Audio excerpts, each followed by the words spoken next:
Bonjour à tous, bienvenue dans ce webinaire, le premier webinaire dédié au second appel à projet de Security. Donc on va laisser quelques minutes pour que tout le monde puisse nous rejoindre. Donc merci à tous de participer à ce webinaire. Donc c'est un webinaire commun au pôle SCS, systématique et safe. Donc je suis accompagnée de mes collègues Marielle Campanella du pôle SCS, Emmanuel Caléran et Léo Benedetti du pôle systématique. Et nous avons aussi la chance d'avoir 3 lauréats du premier appel à projet de Security qui vont permettre de nous donner des conseils et de faire un retour d'expérience sur euh, leur candidature au premier appel à projet de Security qui a eu lieu en début d'année dernière.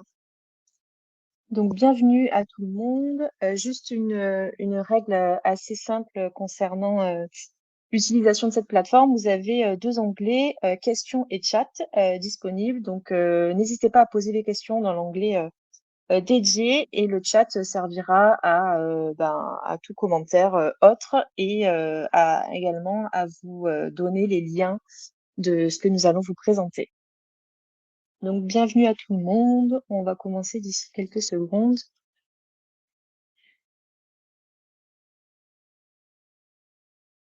Donc, je vois qu'il y a pas mal de participants. Alors, donc pour commencer, l'ordre du jour de cette session, donc c'est une session d'environ 1 heure. On va vous rappeler un petit peu quel est le projet Security, donc le projet européen, comment il fonctionne, donc un petit peu la genèse du projet, également les modalités du second appel à projet de Security et toutes les conditions, le processus de candidature, quelques tips et quelques conseils sur comment candidater. Suivra donc une session de retour sur expérience de 3 lauréats du premier appel à projet, donc qui sont des membres de nos pôles. Et ensuite, donc, il y aura la réponse aux questions qui auront été posées au fil de l'eau pendant toute la présentation dans l'onglet questions. Donc, bienvenue à tout le monde. Écoutez, je vais commencer à présenter. Ce webinaire est enregistré, donc il sera disponible en replay sur le site internet de Security notamment et sur le site de nos pôles également. Donc, bienvenue à tout le monde. Donc, moi, je suis Adeline Glézal, je suis coordinatrice de ce projet Security qui a commencé donc en septembre 2021. Donc, le projet Security, c'est un projet européen qui a 3 objectifs principaux. C'est de soutenir les PME européennes de la sécurité pour développer des solutions innovantes pour les territoires et les villes afin qu'elles soient plus sûres et résilientes. Le second objectif, de cofinancer et d'accompagner le développement de projets collaboratifs, donc notamment de prototypage et de démonstration, donc de solutions innovantes de sécurité. Et le troisième objectif recherché est de promouvoir également la coopération transfrontalière entre les PME et les autres acteurs de l'innovation. Donc, comment est-ce qu'on procède? C'est via l'allocation de financement aux tierces parties, donc selon le principe européen de cascade funding, donc le FSTP, qui est le Financial Support to Third Parties. Donc, on a lancé le premier appel à projet l'an dernier. On a sélectionné 21 projets lauréats et on lance aujourd'hui le second appel à projet, donc qui ouvre aujourd'hui à 13h. Donc, juste pour revenir un petit peu sur comment s'organise Security. Donc, Security, c'est un projet européen qui est composé de 8 clusters, 8 partenaires européens. Donc, Safe est coordinateur de ce projet. On a également le pôle LSEC en Belgique, le pôle SCS, L3CE en Lituanie, le cluster aussi HSD, Hague Security Delta aux Pays-Bas, le pôle systématique et le cluster danois Sensec. Et on est accompagné par Foodingbox qui gère toute la partie appel à projet et cascade funding. Donc, on a candidaté en fait à l'Union européenne pour nous voir attribuer ce projet. Et en fait, la majorité du financement que nous avons eu de ce projet va être reversé à des tierces parties via les 2 appels à projet. Donc, si on revient un petit peu sur le premier appel à projet, donc le premier Open Call des Security qui a eu lieu entre janvier et avril dernier, on a eu 111 candidatures qui ont été reçues sur les 3 mois d'appel à projet, avec une majorité de candidatures qui s'adressaient à l'instrument financier de démonstration, tandis que le dernier tiers s'adressait aux instruments de prototype. On a eu également sur le site internet de récolte des candidatures 377 candidatures qui ont été commencées et donc il y en a eu 111 qui ont été finalisées. Cela représente 240 PME européennes qui ont donc candidaté et la majorité donc des candidatures s'adressaient plutôt au domaine de protection des infrastructures critiques, tandis que le reste des candidatures étaient plutôt focus sur les deux autres domaines, donc la résilience des territoires face aux catastrophes et la protection des espaces publics, notamment lors de grands événements. Donc je reviendrai un peu plus en détail sur ces trois domaines que je vais vous présenter dans quelques minutes. Parmi les chiffres clés et la couverture géographique des lauréats ou des candidats plutôt du premier appel à projet, donc on a eu une couverture géographique assez représentative. On a eu tous les pays de l'UE qui étaient représentés et on a pu également s'appuyer en fait sur un réseau de ambassador clusters. On a une quinzaine de clusters européens qui font partie de notre réseau et qui ont pu eux également disséminer dans des pays qui n'étaient pas couverts initialement par le consortium de Security. Et ça a permis d'augmenter un petit peu la couverture géographique des candidatures qui ont été reçues et on a reçu donc 50% des candidatures des bénéficiaires venaient donc des pays des ambassadeurs clusters et 42% venaient des pays des partenaires de Security. À noter également que pour le premier appel à projet, 68% des candidatures étaient composées donc de consortia internationaux. Donc il y avait à minima 2 PME de pays différents qui ont candidaté. Au niveau des résultats du premier appel à projet, donc on reviendra un petit peu plus en détail, mes collègues reviendront sur le process de sélection et toutes les étapes de sélection. On a un jury D qui a eu lieu au mois de juin dernier et qui a permis à 29 projets, à 29 consortiums de présenter leurs solutions et de pitcher leurs projets devant donc un jury composé des membres de Security. Et parmi donc ces 29 consortiums, on avait donc 8 candidats qui étaient qui ont postulé à l'instrument prototypage et 21 candidats donc à l'instrument démonstration. Et parmi ces consortiums du jury D, on a sélectionné donc 7 projets de prototypage et 14 projets de démonstration.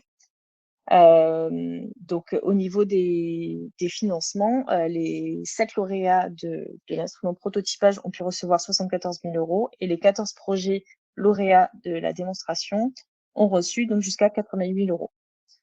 Vous avez un lien là sur la slide qui vous sera donné dans le chat sur un petit peu le détail de tous les projets, les 21 projets lauréats qui ont été financés, puisque ça peut vous donner un petit peu des indications sur ce qui est attendu et quel type de projets ont été financés, menés par quel type d'entreprise, etc.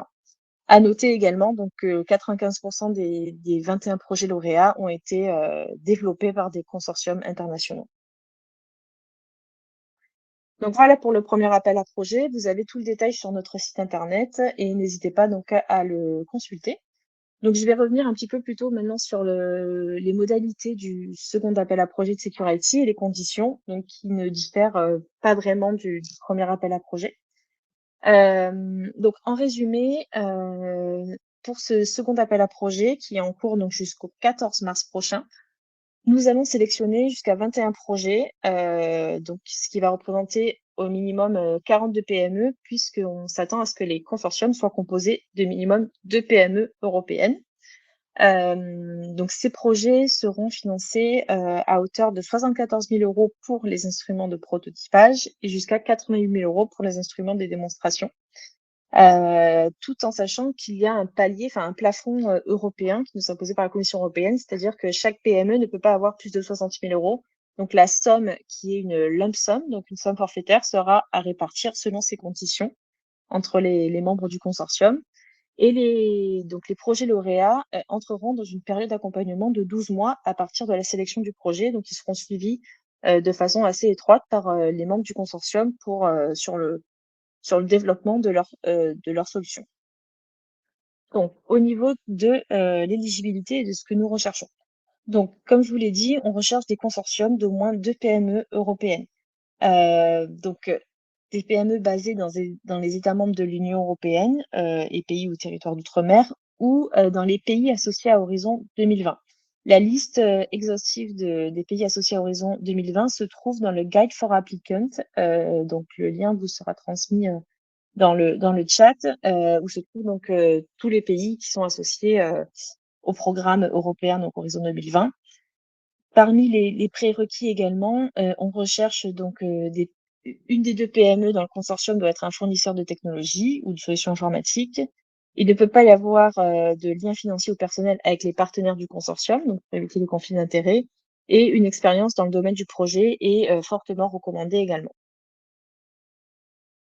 Au niveau du type de projet idéal, donc Secure IT recherche donc des projets qui développent et mettent en œuvre des technologies et des systèmes qui répondent à des challenges spécifiques liés au topic suivant, donc la cybersécurité ou des briques numériques qui sont appliquées à des solutions de sécurité. Point de vigilance, le projet Secure IT ne s'adresse qu'aux projets qui ont une application civile. Donc on ne finance pas de projets avec un focus militaire, puisque c'est pas l'objectif du projet qui est vraiment sur la sécurité et donc l'application civile. On s'attend également à ce que les projets de démonstration soient testés à la fin de la période des 12 mois lorsque financés, dans un environnement pertinent. Donc les démonstrations doivent être considérées comme proches de l'exploitation du marché. Et c'est pour cela que dans les critères d'éligibilité, on a un minimum de TRL, donc de Technology Readiness Level, un niveau de maturité technologique qui est fixé à 5. Et à la fin du programme des 12 mois, donc les projets de prototypage devront atteindre au minimum un TRL de 6-7, et pour les projets de démonstration, ils devront atteindre un minimum de 8-9. Donc le minimum est 5 à l'entrée et à la sortie, donc 6 ou 7 ou 8 ou 9 selon l'instrument financier. Donc l'appel à projet doit s'adresser à l'un des 3 domaines suivants qui ont été décidés avec des utilisateurs finaux puisque Security a vraiment une orientation marché et donc les solutions qui seront présentées doivent vraiment répondre à un besoin identifiés. Donc, on a, comme pour le premier appel à projet, identifié 3 domaines. Donc, le premier domaine est la protection des infrastructures critiques. Le second domaine est la résilience des territoires face aux catastrophes. Et le troisième domaine est la protection des espaces publics, notamment lors de grands événements. Donc, les projets doivent s'adresser à un des domaines. Ils peuvent s'adresser à plusieurs, mais un challenge est suffisant pour postuler. Donc, parmi les challenges qui sont liés au premier domaine, donc on a 4 challenges qui seront liés à ce domaine de protection des infrastructures critiques. Donc on a un volet cybersécurité, on a un volet communication et optimisation des réseaux de communication et de systèmes d'alerte. Le troisième challenge est lié donc au développement et à l'optimisation des contrôles d'accès pour s'assurer qu'il n'y ait pas de problèmes de sécurité. Et le quatrième challenge lié à ce domaine est le développement de solutions pour détecter les intrusions euh, potentielles. Concernant le deuxième domaine, donc la résilience des territoires face aux catastrophes, donc ça correspond à toutes les catastrophes, pas seulement naturelles, mais à toutes les crises possibles. Donc là, il y a 3 challenges qui sont liés à ce domaine. Donc il y a l'avant-crise, le pendant de la crise et l'après-crise, avec donc le premier challenge qui rejoint donc la prédiction de désastres, enfin de catastrophes. Le second challenge qui est plutôt sur les opérations et l'optimisation des réseaux de communication lors d'une crise. Et le troisième domaine donc cherchera des solutions pour assurer une meilleure recovery de la situation. Et au niveau donc du troisième domaine, donc on a 4 challenges qui sont liés à ce domaine. Le premier, c'est sur la détection, l'alerte et l'analyse des comportements afin de rassembler des informations en temps réel. Le deuxième domaine, c'est sur l'analyse des informations et et essayer donc d'extraire des informations cruciales aussi rapidement que possible. Le troisième challenge est lié au réseau de communication et à l'analyse post-événement. Et le quatrième domaine, donc, qui est plutôt sur la détection et la cybersécurité et la protection des données. Donc voilà, donc vous avez ces challenges qui sont également sur le site internet de Security et donc tous vos projets, les projets qui seront, enfin les propositions doivent s'adresser à un minimum un challenge de ces domaines et un challenge, je tiens à le préciser, est suffisant. Vous n'avez pas besoin de cocher plusieurs cases. Voilà, c'est tant que votre projet s'adresse parfaitement à l'un des domaines, il sera considéré éligible. Donc, je vais laisser maintenant mes collègues donc parler donc des modalités de candidature et donc je vais laisser la parole à Marielle Campanella. Merci beaucoup, Adeline. Effectivement, donc rentrons maintenant un petit peu dans l'aspect, concret de la candidature et l'idée, est de vous expliquer, quelles sont les différentes étapes, à la fois de la candidature et du processus d'évaluation afin que vous puissiez, préparer, votre dossier. Donc, ce diagramme, en fait, synthétise les différentes étapes que vous rencontrerez, au moment, de l'évaluation de votre dossier. Donc, vous avez en haut, le lancement de l'appel à projet, donc qui a lieu, aujourd'hui même. Ensuite, la soumission des propositions qui s'effectue en ligne, donc ça sera expliqué un tout petit peu plus tard également par Léo, avec une date limite, de réception des candidatures, qui est fixée au 14 mars. À l'issue de ça, donc le projet Security, donc nous-mêmes partenaires du projet Security, nous effectuerons une vérification, de l'éligibilité, des dossiers qui ont été reçus et éventuellement un calcul de ce qu'on appelle du prescoring. J'expliquerai juste après en quoi ça consiste. Pour les dossiers donc qui seront, évalués, l'évaluation sera menée, de façon, indépendante par des experts externes, au Rosam Security. Les évaluations s'effectueront à distance, par un panel d'évaluateurs avec, 2 experts évaluateurs par proposition qui interviendront, qui effectueront des notations. À l'issue, donc de ces notations-là, un classement des projets, sera effectué par instrument, donc un classement pour les démonstrateurs et un classement pour, les prototypes.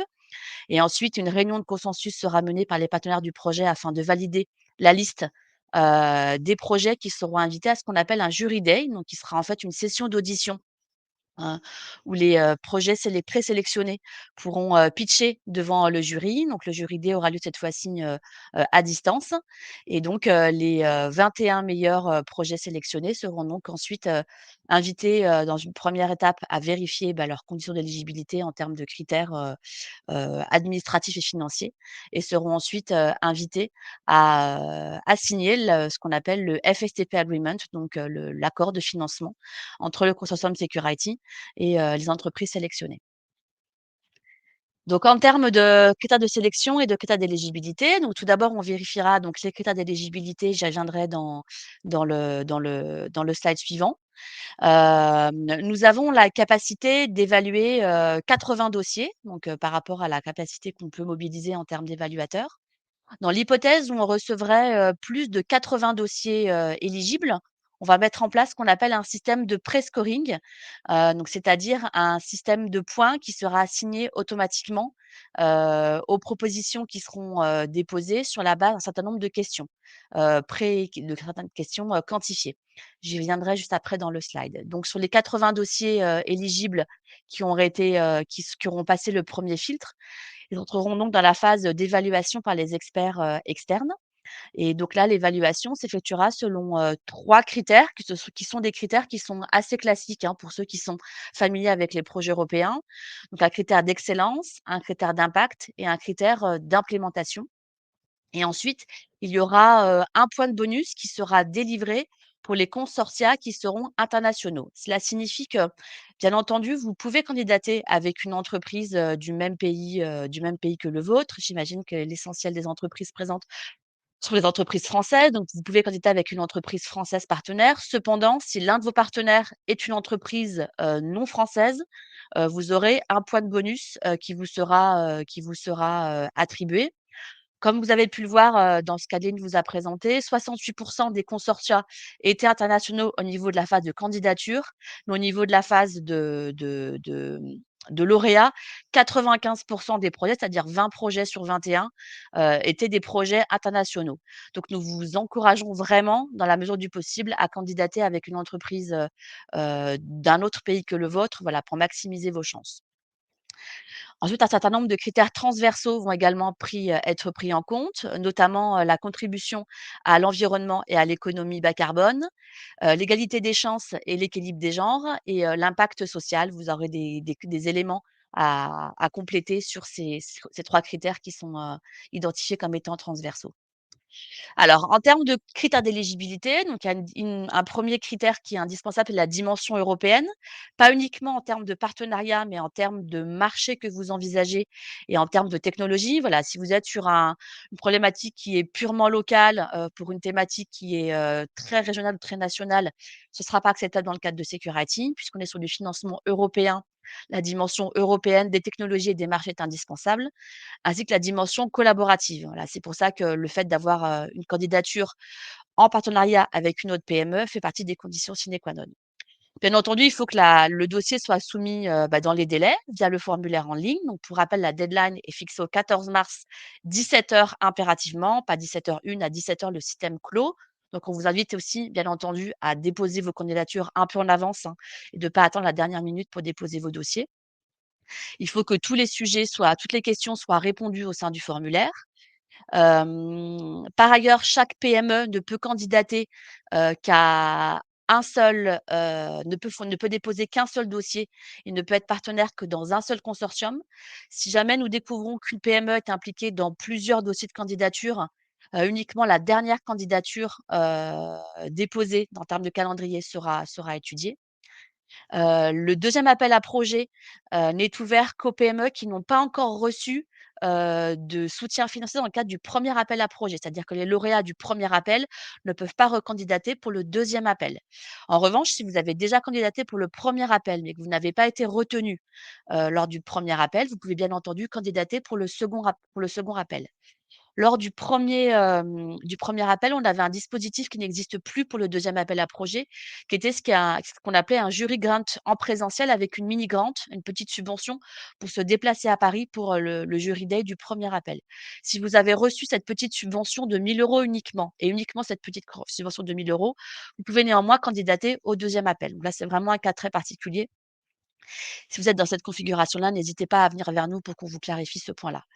Les dossiers de candidature s'effectuent, en anglais et uniquement en anglais et il ne faut pas qu'il y ait de conflit d'intérêts avec les partenaires, du projet Security. Bien entendu, les entreprises adhérentes des pôles de compétitivité peuvent candidater, mais il ne faut pas que ce soit des entreprises qui soient liées avec un lien capitalistique avec, par exemple, les salariés des pôles de compétitivité.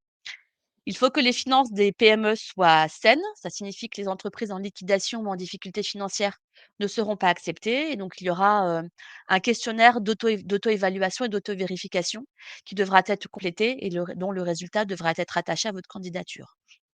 Et ensuite, il est indispensable que le projet, que vous proposez soit basé bien entendu sur votre travail originel et que vous ayez les droits de propriété intellectuelle sur ce qui sera développé.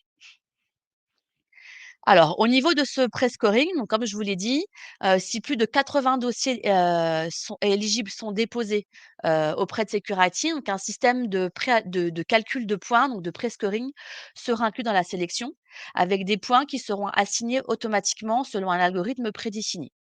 Donc ces points seront automatiquement attribués selon les critères que vous pouvez voir ici même à l'écran. Donc ce sont des questions auxquelles vous aurez, à répondre en ligne et pour lequel des points vous seront automatiquement attribués. Donc le nombre de points attribués à chaque question, sera disponible en long. Donc sur des thèmes de security by design, sur l'expérience du consortium, à la fois d'un point de vue, expérience,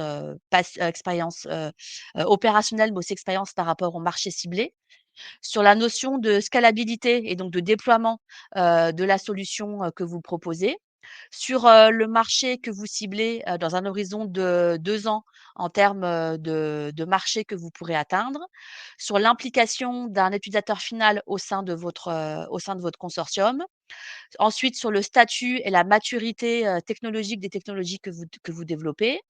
Ensuite, la composition du consortium. Est-ce que vous êtes sur un partenariat qui est purement régional, national ou international? L'expérience de votre partenariat et ensuite, l'expérience que vous avez, vous, en termes de, financement européen. Puisqu'on voudrait également pouvoir avoir des partenaires qui sont enfin des projets qui ne sont pas non plus des chasseurs de primes européennes, pour ainsi dire. Donc on accueille aussi volontièrement de façon volontiers, des projets qui ont assez peu d'expérience avec des financements européens. Donc, une fois que vous aurez répondu à ces questions en ligne, vous aurez un score qui vous sera automatiquement attribué. Et dans le cas, et uniquement dans le cas où on aura plus de 80 dossiers, on prendra donc les 80 dossiers qui obtiendront le meilleur total sur ces critères-là. Ensuite vient donc l'étape d'évaluation pour ces 80 projets, donc par des experts externes. Donc, chaque projet sera évalué par 2 évaluateurs externes indépendants et qui attribueront donc des notes qui vont de 0 à 5 points pour chaque critère, donc excellence, impact et implémentation. Dans la partie excellence, on trouvera, la thématique liée, à l'ambition du projet. Donc l'ambition au-delà de l'état de l'art et en quoi est-ce que votre approche est, innovante. Innovante à la fois, au sein, du marché qui est ciblé et au sein également de la technologie que vous souhaitez développer, que ce soit pour un produit, un service ou un modèle d'affaires que vous proposez. Ça, c'est pour la partie excellence. Ensuite vient la partie, impact. Donc en termes d'opportunités de marché, donc ici l'évaluateur, prendra en compte, ce que vous pourrez indiquer sur, dans quelle mesure est-ce que vous souhaitez proposer un nouveau produit, un nouveau service avec le potentiel de marché, qui correspond et le cas d'usage que vous envisagez. Ce sera à vous de démontrer en quoi est-ce qu'il, répond à une problématique donnée pour un segment de marché donné. On évaluera aussi également ici la liste la le sujet de la compétition. Donc, quels en quoi est-ce que votre dossier va au-delà de ce que, d'autres entreprises peuvent proposer? En quoi est-ce qu'il est disruptif et en quoi est-ce qu'il est, particulièrement innovant sur le marché? Et on évaluera aussi également la stratégie de commercialisation et la scalabilité que vous pourrez proposer afin de pouvoir, déployer votre solution sur le marché. Pour la partie implémentation, donc là, on adresse à la fois, le déroulement du projet, la capacité que vous avez en tant qu'équipe de déployer votre projet et puis, le déroulé du projet que vous envisagez. Donc on vous demandera, les liens vers les profils LinkedIn, par exemple, des personnes qui composeront votre équipe. On vous demandera ici, d'établir un petit plan de travail du projet comme vous l'envisagez, par exemple détaillé en termes de tâches successives et cetera, de livrables. D'identifier les ressources que vous voudrez, mettre en œuvre. Bien que le, bien que le financement soit un financement, forfaitaire, nous vous demandons néanmoins d'avoir, une idée de comment est-ce que votre budget sera à la fois, établi parmi les partenaires, mais également, en termes de ressources, humaines, par exemple, d'équipements et cetera. Et puis nous vous demanderons également d'identifier quels sont les risques principaux que vous identifiez, à la fois, risques techniques, risques en termes de gestion de projet, risques par rapport à la démonstration par exemple, et quelles sont les mesures que vous proposerez pour y pallier dans la mesure où ces risques se manifesteraient. Donc comme je vous l'ai dit, chaque évaluateur établira, un score sur chacun de ces critères, donc un score de 0 à 5 pour chaque critère. Il y aura un seuil minimal de 3 points qui sera demandé sur chaque critère et un seuil minimal de 10 points sur la somme des 3 critères. Il n'y a pas de pondération sur ces 3 critères, il n'y a pas de coefficient appliqué. Heu et donc tous les projets qui auront, obtenu un score, au-delà, heu, de ces seuils pourront passer à l'étape suivante. Et pour rappel, les candidatures qui seront soumises par des PME, de pays éligibles, différents, recevront un point de bonus. Donc un point de bonus sur 15, donc c'est un critère assez intéressant. À l'issue de ça, on établira donc une liste avec, en premier le premier projet qui aura reçu, le plus de points, ainsi de suite, de façon décroissante et on aura la capacité d'inviter un certain nombre de projets à l'étape de jury. En cas d'égalité, donc il y aura des critères qui seront départagés, qui permettront de départager les candidats. Donc dans l'ordre, ce sera critères transversal, donc ce que je vous indiquais tout à l'heure. Ensuite, les critères d'impact, les critères d'implémentation et les critères d'excellence. Donc jusqu'à 40 projets, donc une fois qu'on aura établi cette liste de notation, on établira, si je puis dire, un seuil à 40 projets maximum et les 40 meilleurs projets, maximum seront donc, invités à être auditionnés devant ce qu'on appelle le jury day. Donc, le jury day sera composé en fait, des partenaires du projet Security. Donc Adeline vous a présenté, la liste des pôles et des clusters qui formaient le partenariat du projet Security. Et donc, vous serez invité à pitcher en ligne durant un temps limité votre projet et à répondre aux questions qui seront posées par les partenaires du projet Security. Et donc là, cette participation en ligne est un élément essentiel du processus de sélection. Donc la présence en ligne est indispensable pour pouvoir ensuite, passer, l'étape suivante. Ça sera à l'issue de cette étape, de jury day que l'on établira la liste des 21 meilleurs projets que nous inviterons à l'étape de contractualisation et donc de financement dans les étapes suivantes. Voilà. Je crois que c'est tout pour ma part, sur, l'explication du processus de candidature et de sélection. Donc Léo va vous expliquer maintenant concrètement comment est-ce que vous pouvez déposer votre dossier et également comment est-ce que vous pouvez trouver des partenaires si jamais vous n'en avez pas encore. Voilà, donc je te laisse la main Léo pour la suite. Merci Marielle, merci Aline pour cette présentation détaillée de l'open call, du second open call de Security. Maintenant, je vais vous présenter un peu comment on va vous aider à trouver des partenaires et aussi la méthode de candidature. Comme on vous l'a expliqué tout à l'heure, il va falloir se diriger vers le site Fundingbox pour déposer votre dossier de candidature. Donc, ça se fait de manière assez explicite avec les 3 critères de sélection qui seront à compléter et puis vos données, la partie administrative aussi à remplir du côté de chaque PME partenaire. Donc vous avez le lien ici sur cette slide qui vous sera transmise par la suite.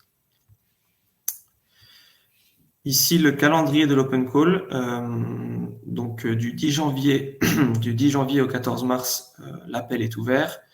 Au 14 mars, l'appel sera clos. Le processus de présélection aura lieu en mars-avril jusqu'à mi-mai, où là, le jury day aura lieu les 16 et 17 mai. Jury day pendant lequel donc, les 40 projets présélectionnés viendront pitcher devant le consortium de Security et des experts évaluateurs. Ensuite aura lieu du coup la dernière sélection et les dernières vérifications d'éligibilité, par exemple du statut de PME européen, auront lieu jusqu'au mois de juin 2023. Et de juin à juillet, vous aurez à signer votre FSTP Agreement qui liera les partenaires de votre projet au consortium de Security sur la période d'accompagnement de 12 mois qui débutera en juillet 2023.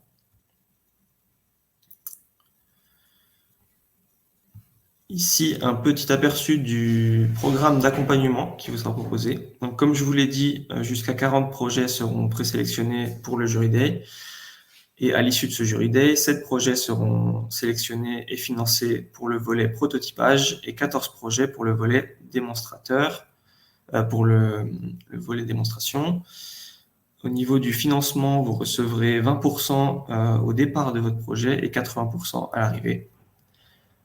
Et un programme de suivi sera aussi déployé par le consortium de partenaires Security, avec chaque projet ayant un follow-up manager qui sera responsable du suivi et des avancées du projet.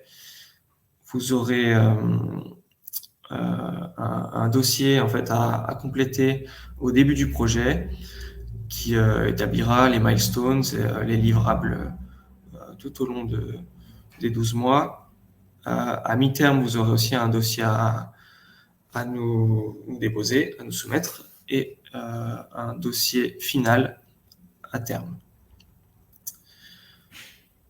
Petite remarque aussi, si votre projet venait à être financé, 1 000 € devront être utilisés, donc 1 000 € devront être réservés à l'intérieur de la subvention pour la préparation et les frais de transport liés au kick-off meeting, donc l'événement de lancement en fait de la seconde vague de projets financés de Secure-IT qui aura lieu à Vilnius les 10 et 11 juillet 2023.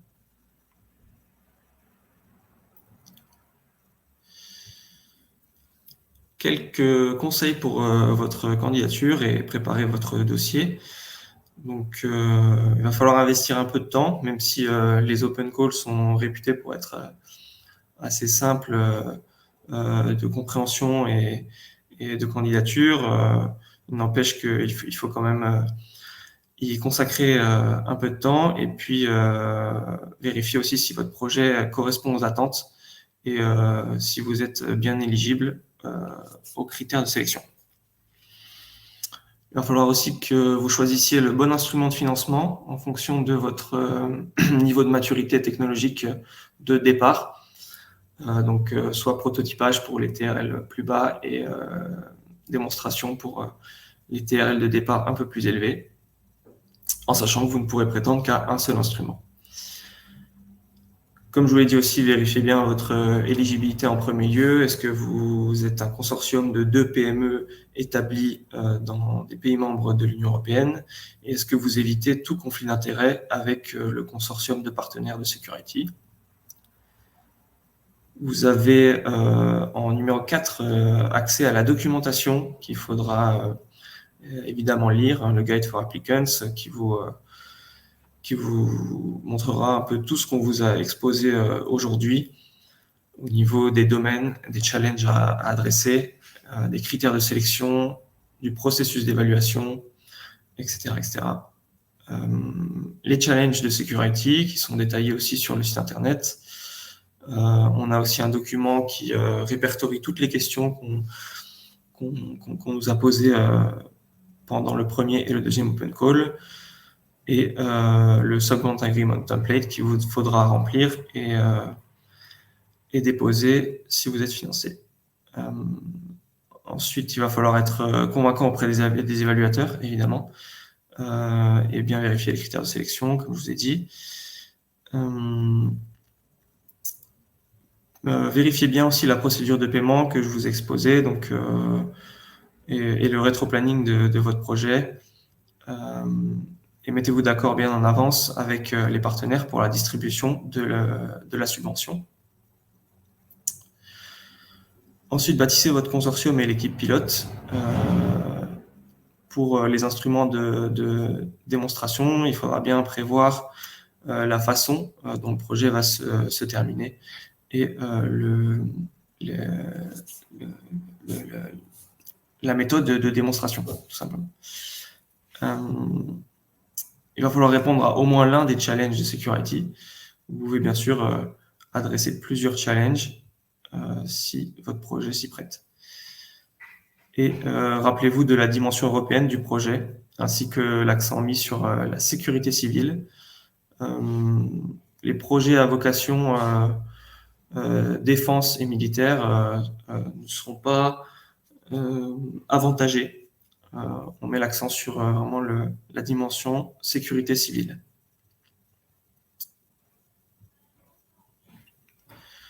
J'ai vu aussi quelques questions dans le chat qui concernaient le fait de trouver des partenaires. Le consortium de Secure-IT vous propose des sessions matchmaking dans lesquelles vous pourrez rencontrer des PME européennes. Si vous n'avez pas déjà de partenaires en vue, la prochaine section matchmaking aura lieu le 18 janvier 2023, toute la matinée à partir de 8h30. Vous avez le lien pour vous inscrire sur la plateforme. Donc sur la plateforme, il va falloir créer votre profil, faire la promotion de votre expertise ou de votre idée de projet. Et ensuite, cela vous permettra de vous rendre visible auprès d'autres PME européennes. Et vous pourrez aussi demander des rendez-vous via la plateforme pour le 18 janvier. Et ça vous permettra forcément de rencontrer des partenaires, de potentiels partenaires pour candidater à l'Open Call. Premier moyen de trouver des partenaires. Second moyen, on vous met à disposition un mapping, donc une cartographie de sécurité de solutions européennes. La première version de ce mapping a été publiée en 2022, en janvier 2022, et répertorié 87 PME européennes et leurs solutions, qui étaient toutes membres des clusters partenaires de Security. La version PDF est disponible en ligne. Pour ce deuxième Open Call, une deuxième version de ce catalogue sera publiée et cette version sera en ligne. Elle est en cours de finalisation et sera mise en ligne courant janvier 2023, donc d'ici quelques jours, semaines. Vous aurez la possibilité de vous enregistrer sur cette plateforme et d'être encore plus visible que sur l'ancienne version, de contacter directement des partenaires européens et de monter votre dossier ainsi. Donc, parallèlement à cet Open Call, cet appel à projet à destination des PME, on lance un autre appel à candidature à destination des experts évaluateurs qui vont venir évaluer les dossiers de candidature. Donc chaque proposition, chaque dossier sera évalué par 2 experts indépendants. C'est une mission ponctuelle qui sera rémunérée au prorata du nombre de dossiers évalués. Vous aurez bien sûr l'obligation de confidentialité et une absence de conflit d'intérêt avec les candidats de ce deuxième Open Call et le devoir d'impartialité.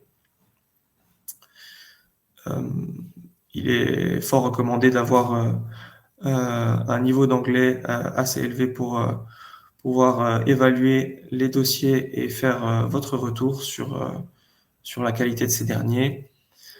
Et on recherche aussi une certaine complémentarité des profils pour les évaluateurs, que ce soit l'origine géographique, le genre, que ce soit des évaluateurs qui proviennent du milieu académique ou industriel ou institutionnel. Et bien sûr, on recherche aussi une diversité dans l'expertise, une expertise qui ciblera la sécurité physique, digitale, la sûreté, la cybersécurité, l'Internet des objets et l'intelligence artificielle. Vous avez le calendrier juste en bas, donc l'appel à candidature sera lancé effectif fin janvier 2023.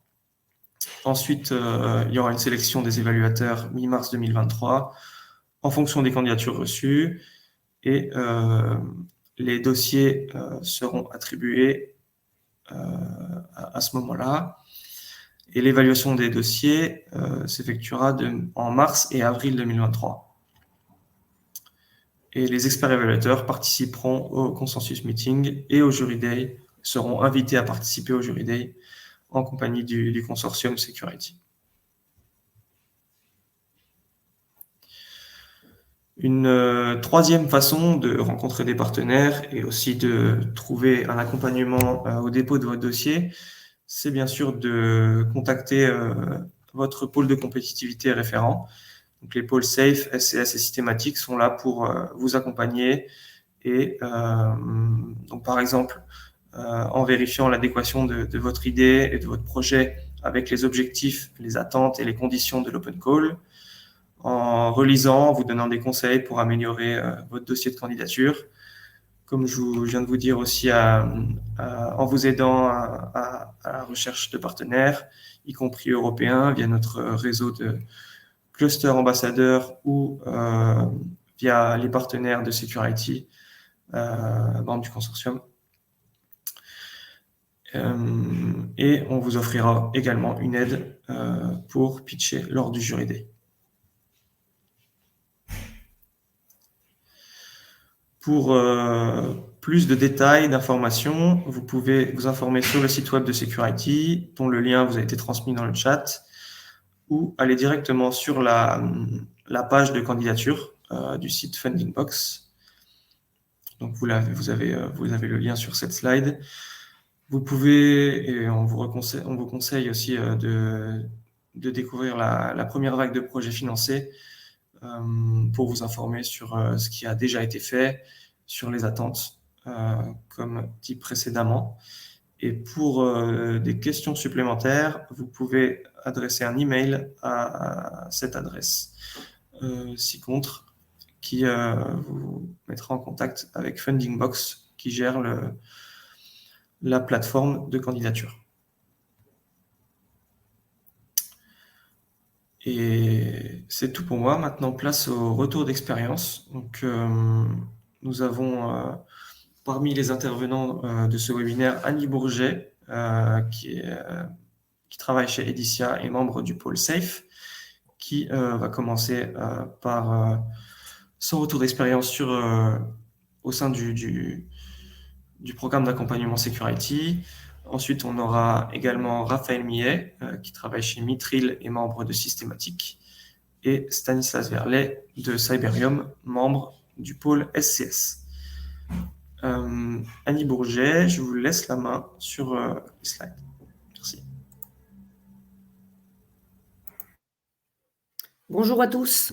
Donc, Annie Bourget, donc, je suis directrice marketing et produits au sein de la société Edicia. On est une société créée en 2003 et depuis une dizaine d'années, on est éditeur logiciel dans le domaine de la sécurité urbaine. On a rejoint très récemment le pôle SAFE, en 2021. Et puis, par le passé, on a eu un projet rapide en 2017. Mais pour nous, le projet Security est le premier, je dirais, européen. Pour nous, ce genre de projet, c'est assez complexe parce qu'on est une PME. Enfin, c'est pas que c'est complexe, c'est que ça prend du temps. On est une PME et on n'est pas forcément, je dirais, armé pour ça. Ça fait appel à plein de compétences dans l'entreprise, juridique, commercial, produit, R&D, etc. Donc, il faut mettre tout ça en ordre de marche. Et avec la démarche Security, en fait, c'est relativement simple de soumettre une candidature. Donc, ça nous a permis, ça rend accessible ce type de financement. Alors, le projet auquel on a candidaté, c'est un projet dans le domaine Public Space Protection Major Event. L'ADN de notre société, c'est la sécurité urbaine. Et donc, on était à la recherche de technologies complémentaires pour faire fonctionner notre plateforme d'anticipation des événements à risque. Donc, on a un produit qui est déjà commercialisé et puis, petit à petit, on rajoute des sources d'informations qui enrichissent la plateforme et on est à la recherche de l'analyse sémantique pour attaquer les réseaux sociaux ou d'autres sources d'informations. Donc, on a candidaté donc, avec le projet Security et on a commencé à s'inscrire sur la plateforme. Et ce qui est intéressant, c'est la phase où les entreprises s'inscrivent et on voit de nombreuses entreprises avec de nombreux savoir-faire. Et là, on commence à faire son marché, à regarder ce qui se passe. C'est très simple, on remplit son profil et puis on regarde un petit peu ce qui est disponible.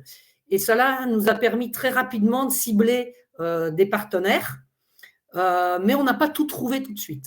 Donc, on a commencé, je dirais, à travailler avec un partenaire et on a vu que ce qu'il nous fournissait n'était pas suffisant par rapport à nos besoins pour le projet. Donc, en échangeant avec ce partenaire, on a trouvé un troisième partenaire qui, lui, était à l'étranger et qui nous a permis de remplir toute la chaîne de briques nécessaires pour notre projet. Donc, on a candidaté avec ces partenaires. Ce qui est important, c'est si vous ne trouvez pas les partenaires, je dirais, sur la Fundingbox, il ne faut pas hésiter, par échange d'informations, en regardant le catalogue, à inciter d'autres partenaires à venir sur le Fundingbox, à s'inscrire éventuellement. et puis à leur suggérer de candidater avec vous. Donc, c'est ce qu'on a fait. Donc, on a candidaté avec une première entreprise qui s'appelle Devriware. Et puis, en échangeant avec Devriware, on a trouvé une troisième entreprise à l'étranger qui est dans le domaine du scrapping pour les réseaux sociaux. Et puis, donc, on a présenté notre projet à tous les trois. Ce qui est important tout au long du projet, c'est aussi le fait que donc on doit faire un démonstrateur avec une ville pilote. Il ne faut pas négliger le temps passé pour trouver cette ville pilote ou cette entreprise pilote. Et puis surtout, les délais que vous pouvez avoir, par exemple, pour obtenir une autorisation pour que la ville accepte d'être pilote, etc. Donc, il faut très vite, tout de suite, travailler sur ces sujets-là. Et puis, quelque chose qui est très important, bien que tout se fasse par la plateforme, vous bénéficiez d'un très bon accompagnement avec votre chef de projet de cluster. On a beaucoup travaillé avec Adeline. Quand vous vous posez des questions, n'hésitez pas, envoyez un petit mail, vous appuyez sur votre cluster, votre chef de projet cluster, parce que vraiment, vous gagnez du temps et c'est très efficace, notamment pour le jury day, où vous soumettez votre prototype de jury day et vous avez, je dirais, les conseils par votre chef de projet cluster. Voilà, je ne vais pas aller plus longtemps que ça. La finalité, donc, c'est soumettre la candidature une fois que vous avez trouvé le partenaire, la ville pilote, etc. Là, vous rentrez dans le vif du sujet en rentrant dans le formulaire. Donc, il faut bien vous organiser avec le partenaire, partager les documents, vous mettre en parallèle un outil de partage collaboratif pour faire le dossier ensemble et puis le soumissionner sur la plateforme. C'est un peu fastidieux, mais c'est très, très bien fait. Il y a beaucoup d'explications et vous avez toujours votre chef de projet cluster qui est avec vous. Bien sûr, c'est tout en anglais. Donc, voilà, c'est un des éléments importants, c'est maîtriser l'anglais écrit, en tout cas pour le dossier. Et puis, pour la soumission à l'oral avec le jury day, il faudra avoir une bonne expression en anglais. Voilà, j'en ai fini. Je laisse la place à mes autres sociétés qui veulent témoigner. Vous retrouvez mes coordonnées dans la presse et je suis disponible si vous aviez des questions.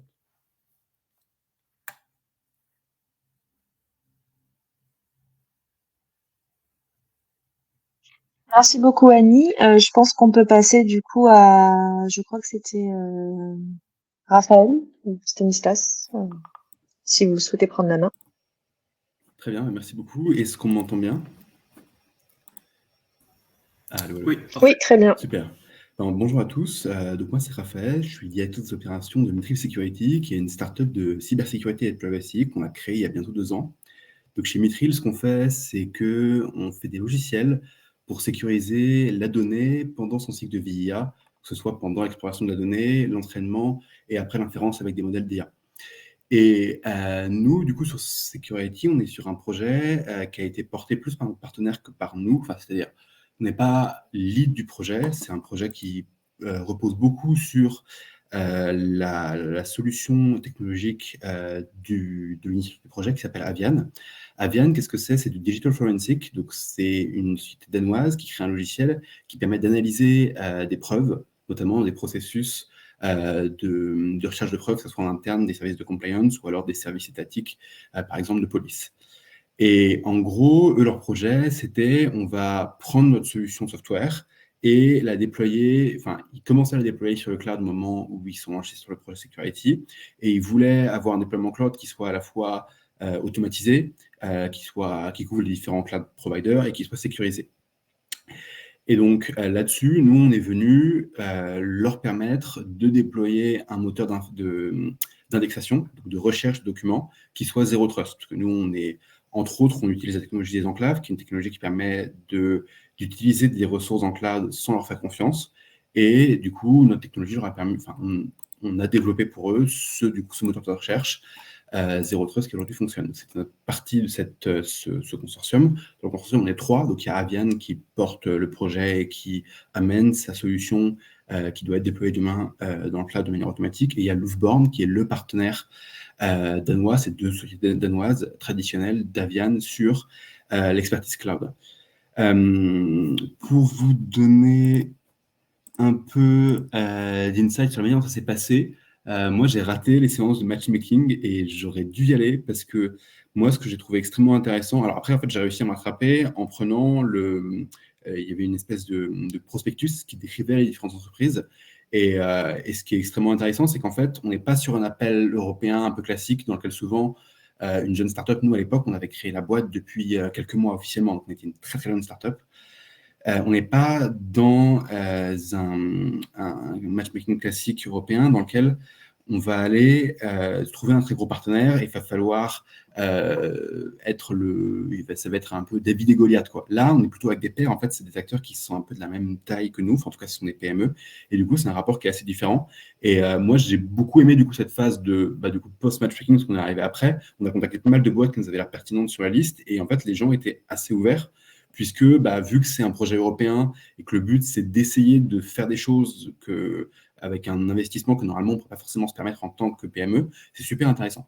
Et moi, c'est vraiment ce que j'ai beaucoup apprécié, c'est la possibilité de travailler avec une boîte qui a un vrai intérêt à utiliser la technologie, mais qui, parce que c'est une PME qui n'est pas forcément avec des budgets R&D de fou et une envie d'essayer de nouvelles technologies, traditionnellement, on n'aurait pas forcément tendance à essayer de travailler avec une jeune startup et de travailler sur une technologie nouvelle. Donc moi, ce que je vous conseillerais, c'est vraiment de saisir l'opportunité, d'envisager de nouvelles collaborations, parce que c'est une opportunité rare, cet appel à projet, d'ouvrir les horizons et de travailler avec des partenaires avec qui on n'aurait pas pu travailler normalement.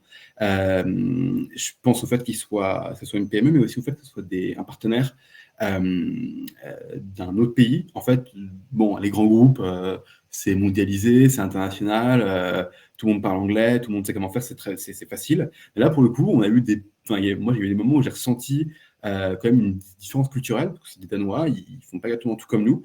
Et je trouvais que c'était une super occasion justement de travailler avec, les différences culturelles sont forcément plus fortes chez des PME que des grands groupes, ce que je voulais dire. Et je trouvais que c'est une super occasion de travailler comme ça avec des acteurs européens. Et là-dessus, j'ai trouvé l'accompagnement, en fait, le fait qu'il y a un cadre donné par à la fois les partenaires des pôles, mais aussi l'ensemble du consortium Security, donne en fait un rythme à l'ensemble qui est assez souhaitable, parce que ça permet d'avoir vraiment un cadre donné.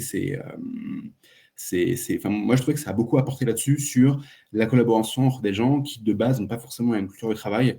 Je raconte ça comme ça, c'était pas des choses très graves, mais par exemple, sur la réunion de kick-off, ils ont, eux, voulu, en insistant assez fort, qu'on aille, nous, au Danemark, nous, pour des raisons assez diverses. On n'était pas pour prendre l'avion et aller passer une journée pour juste faire un cadrage. Et ça a été vraiment un moment où je me suis rendu compte qu'on n'avait pas forcément la même manière de travailler et de percevoir notre collaboration. Ça s'est quand même très bien passé et je pense que l'encadrement de Security est pour beaucoup. Donc voilà, en résumé, je pense que c'est vraiment une opportunité rare de faire des projets qui sans ça n'existeraient pas forcément et avec un encadrement qui est, l'encadrement est présent, on est très suivi et c'est, je trouve, très structurant. Voilà, si vous voulez en savoir plus sur ce que nous on fait chez Mithril ou sur notre expérience sur ce projet, une fois encore, on était une toute petite startup. Depuis, on a levé de l'argent, on est beaucoup plus gros, mais quand on s'est vraiment lancé dedans, n'hésitez pas aussi à vous lancer si vous êtes comme nous une petite entreprise. En tout cas, si vous avez des questions, je serai ravi de vous répondre. Voilà mes coordonnées. Sinon, je suis très très réactif sur LinkedIn. Merci beaucoup et je passe la parole au suivant.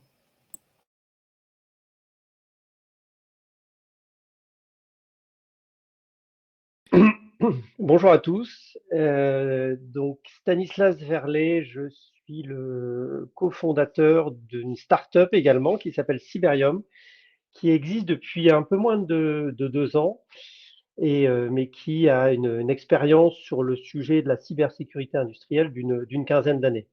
Nous, on a commencé à l'international en étant intégrateur et on est rentré en France pour pouvoir industrialiser une solution qui est liée au transfert des données dans le secteur industriel. Alors notre approche, et je partage un peu ce qu'a dit Annie notamment, un petit peu de crainte sur de s'impliquer dans un projet européen parce que c'est toujours forcément beaucoup de temps, surtout pour des petites entreprises. Et au final, en fait, le projet Security est assez bien organisé.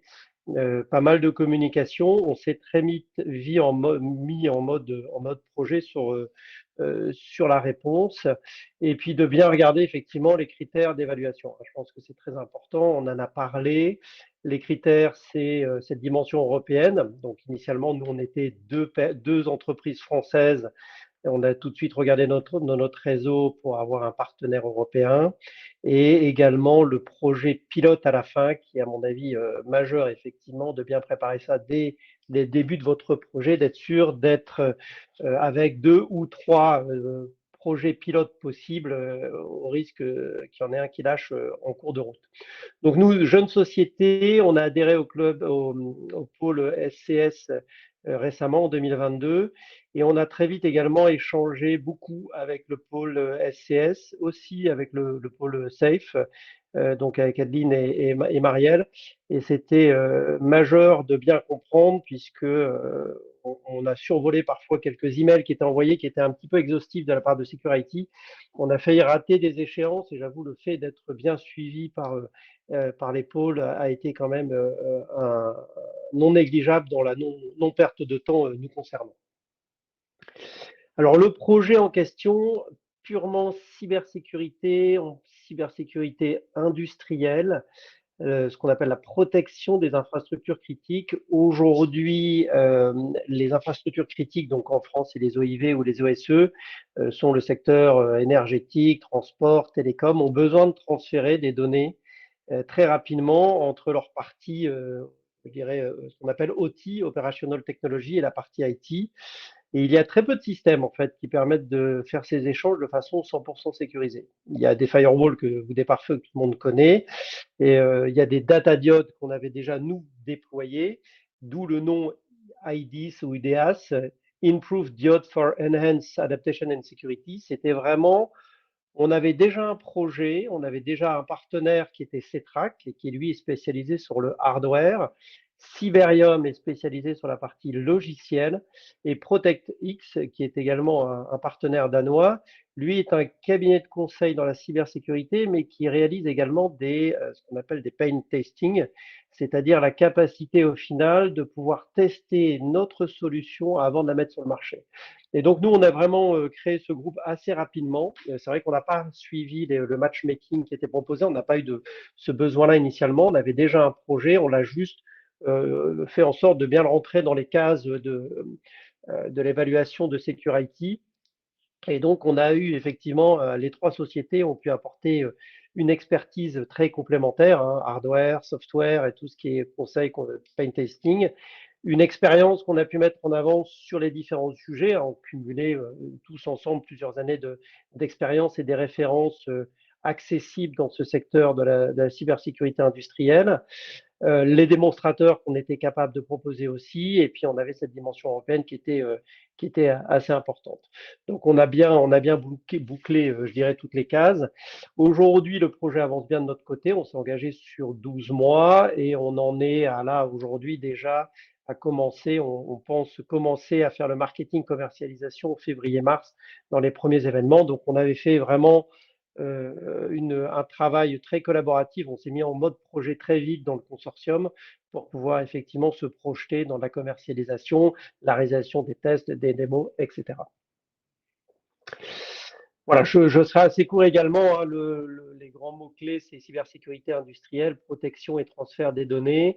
Et si vous avez des questions, je suis également disponible. N'hésitez pas à me contacter. Merci.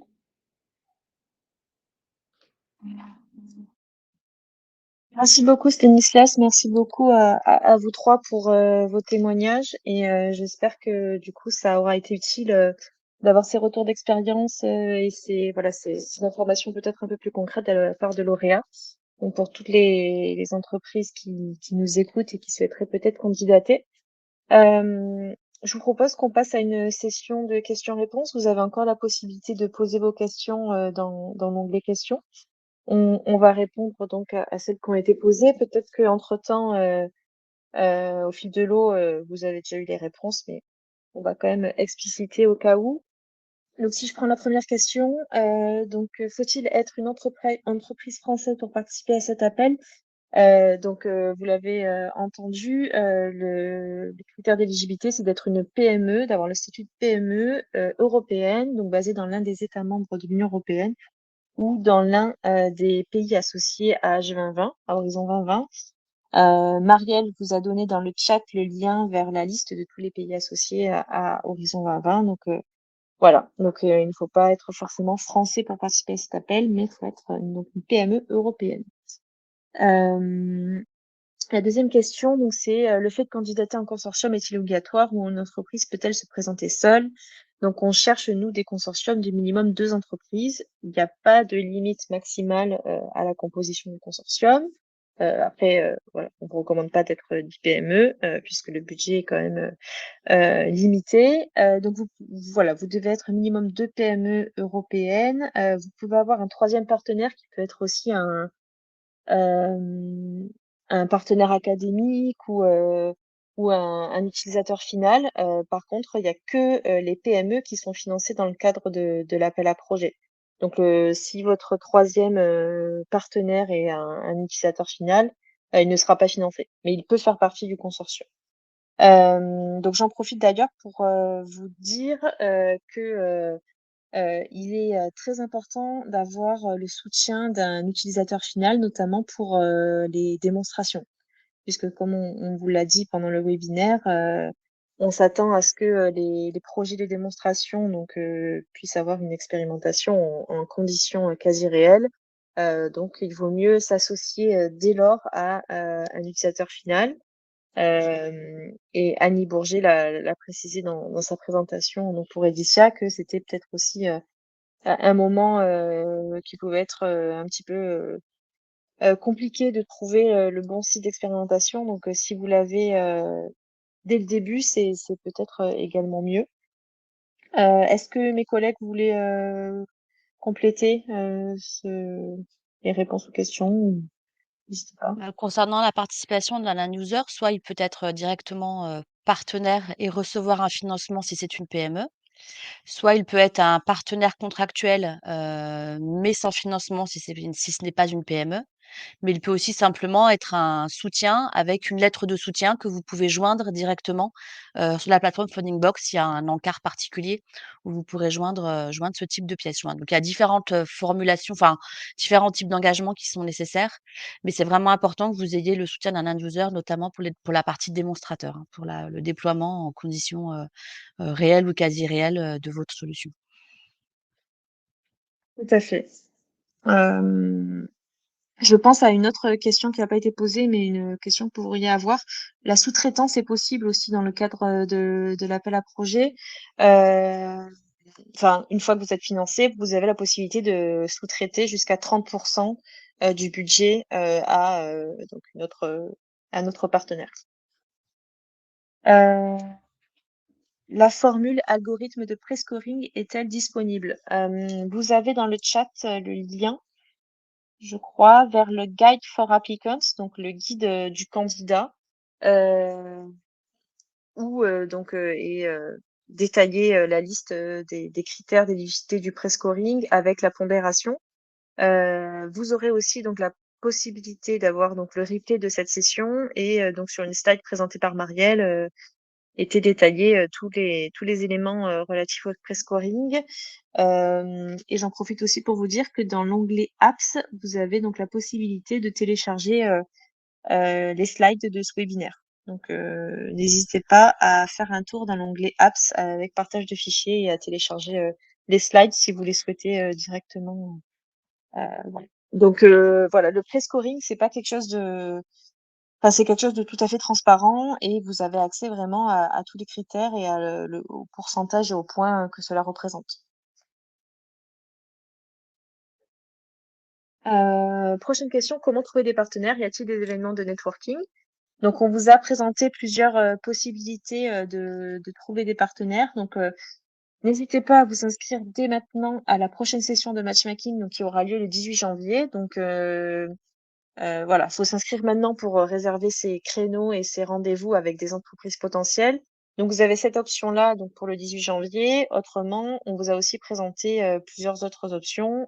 Donc, à la fois de consulter le catalogue qui a été fait l'année dernière et qui regroupe 87 PME européennes. Donc, le lien vous a été transmis dans le chat. Vous avez également la possibilité de venir pitcher votre projet aux prochains webinaires qui sont organisés. Donc, c'est des webinaires qui sont organisés par l'un de nos partenaires du consortium. Voilà. Merci Léo. Donc, c'est des webinaires en anglais, donc les 12 et 25 janvier. C'est pas le 15, c'est le 25. Si vous vous inscrivez maintenant, donc vous avez la possibilité de réserver un petit créneau à la fin pour pitcher votre solution devant une audience d'entreprises européennes. Donc ça peut vous permettre aussi de vous rendre visible à ce moment-là.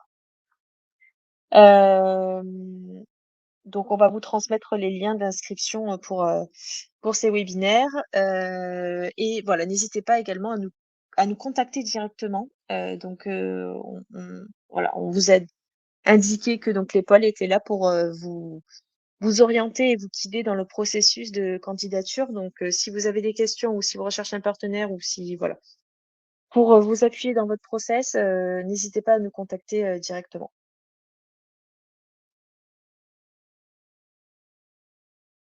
La prochaine question. Donc, TRL 5 est obligatoire à la candidature pour un prototypage. Un prototype est normalement TRL 2-3. Selon le référentiel officiel, il me semble donc que c'est bien prototype, c'est bien 4-5 en TRL. Donc c'est effectivement un prérequis dans le cadre de l'appel à projet de Secure-IT. C'est un critère d'éligibilité et si vous indiquez dans votre candidature un TRL euh, moins de 5, votre candidature ne sera pas considérée éligible puisqu'elle ne correspond pas aux critères d'éligibilité de Secure-IT. Prochaine question, pourriez-vous préciser quelques cas concrets de conflit d'intérêts? C'est en fait les conflits d'intérêts, ça peut être tout lien capitalistique, financier, personnel avec un membre du consortium de Secure-IT.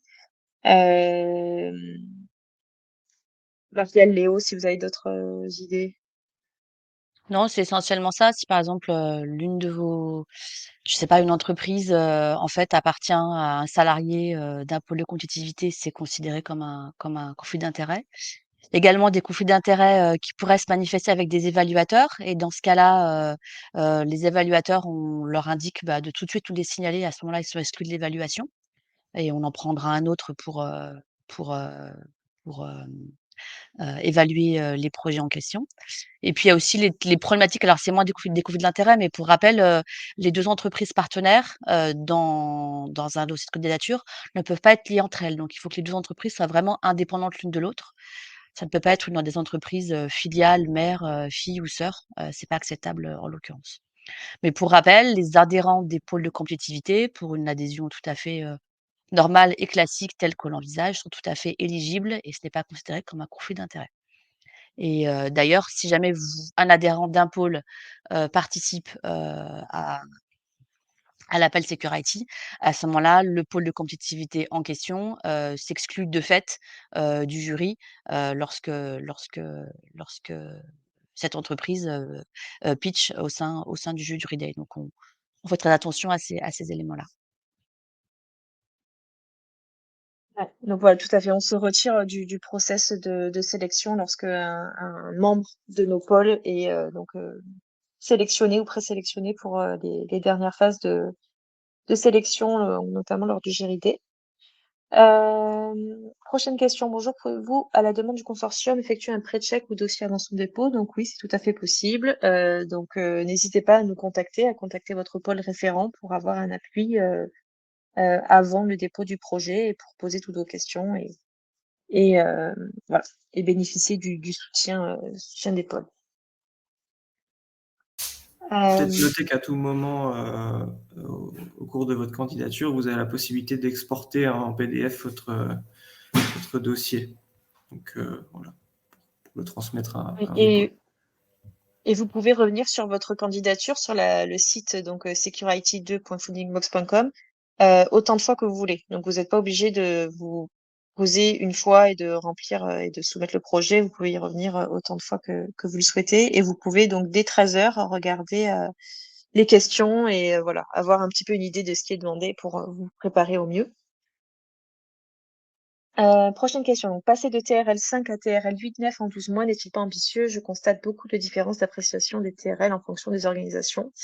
Alors, à savoir que le minimum, c'est TRL5. Donc, vous pouvez, si vous candidatez à l'instrument démonstration, commencer également à 6 ou 7. Effectivement, 12 mois, ça passe vite, mais de notre expérience, c'est aussi quelque chose de possible. Donc voilà, le TRL5, c'est juste un minimum. Ça veut pas dire que vous devez être à forcément TRL5 lors de votre candidature.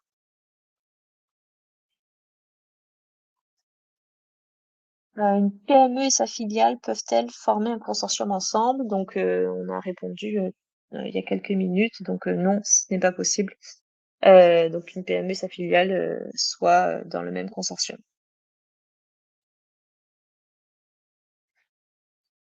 Prochaine question. Donc, si une société est PME mais appartenant à un grand groupe, peut-elle candidater? Euh, Peut-être je peux Marielle, répondre, peut-être. Adeline, si tu veux, Ouais, oui. ouais. En fait, ici, on est soumis, tout simplement à une réglementation européenne, hein. C'est un appel à projets qui est à destination des PME au sens, juridique européen du terme. Donc pour cela, pour savoir si une entreprise est considérée comme une PME ou pas, les chiffres d'affaires et les effectifs des sociétés, mères et sociétés filiales sont également pris en compte et les liens aussi qui relient les entreprises entre elles. Donc si vous avez le moindre doute par rapport à la définition, la Commission européenne a mis en place un questionnaire d'auto-évaluation pour, savoir si vous répondez ou pas à la définition d'une PME au sens européenne. Le lien est dans la FAQ du projet. Sinon, je peux vous le mettre dans le chat directement si vous avez des questions, des doutes par rapport à ça. Et là, pour ce point-là, on est vraiment nous soumis aux contraintes européennes puisque ça fait partie du règlement, auquel nous-mêmes nous sommes fournis nous sommes soumis, Security. Je vous mets le lien le lien dans le chat tout de suite.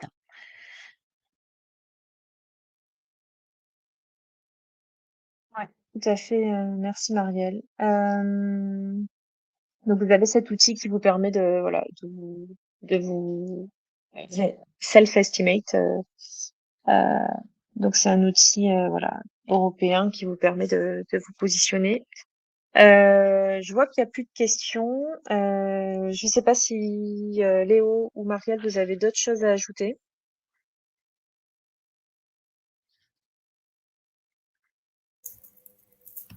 Me concernant, non, c'était très clair. Si vous avez peut-être une dernière question, on peut y répondre.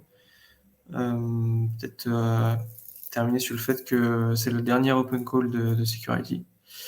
Donc c'est votre dernière chance pour bénéficier de notre programme d'accompagnement et de financement. Donc voilà, n'hésitez pas à candidater.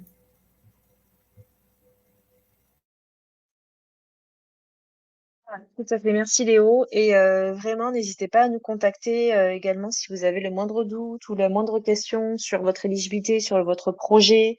Voilà, on est vraiment là pour ça parce que ce projet Security, c'est vraiment un projet qui vise à financer des PME innovantes et voilà.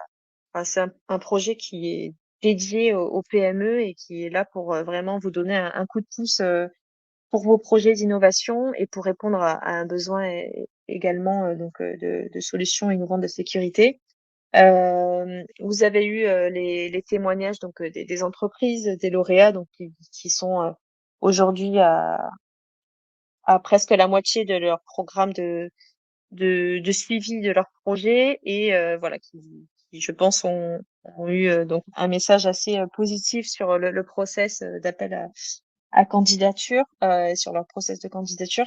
Donc voilà, en somme, n'hésitez pas à nous contacter. On espère vous voir nombreux à la session de matchmaking le 18 janvier prochain si vous n'avez pas encore trouvé de partenaire. En tout cas, il y a plusieurs options qui s'offrent à vous pour trouver un partenaire, donc c'est pas quelque chose de très limitant. Et puis c'est quand même un projet européen, donc c'est vrai que voilà, ce projet vise aussi la collaboration transfrontalière et à faire travailler ensemble des PME donc issues de différents pays. Voilà. Écoutez, pour moi c'est bon. Marielle, si tu veux dire un dernier mot, ou si Stanislas ou Raphaël, vous avez Un dernier conseil, n'hésitez pas, sinon on peut clore la session. Oui, je pense qu'il y a juste un point sur lequel on n'a peut-être pas mis, beaucoup l'accent, mais c'est vraiment de la subvention, forfaitaire, hein, donc à un taux qui est assez intéressant. Donc si vous êtes familier avec les projets, nationaux, par exemple, où on peut voir, par exemple, de l'avance remboursable ou des taux de financement assez bas, ici, c'est pas du tout le cas, hein. C'est vraiment de la subvention directe et forfaitaire à hauteur de 88 000 ou 74 000 €. Donc on n'est vraiment pas sur un dispositif, d'avance ou quoi que ce soit. Donc c'est vraiment très intéressant, donc saisissez cette opportunité, via cet appel à projet puisque ça n'existe, quasiment pas, si je puis dire, au niveau national. Donc c'est vraiment tout l'intérêt de l'appel à projet, voilà. À votre disposition si vous avez besoin de toute question, n'hésitez pas à nous contacter, en aparté de cet événement également.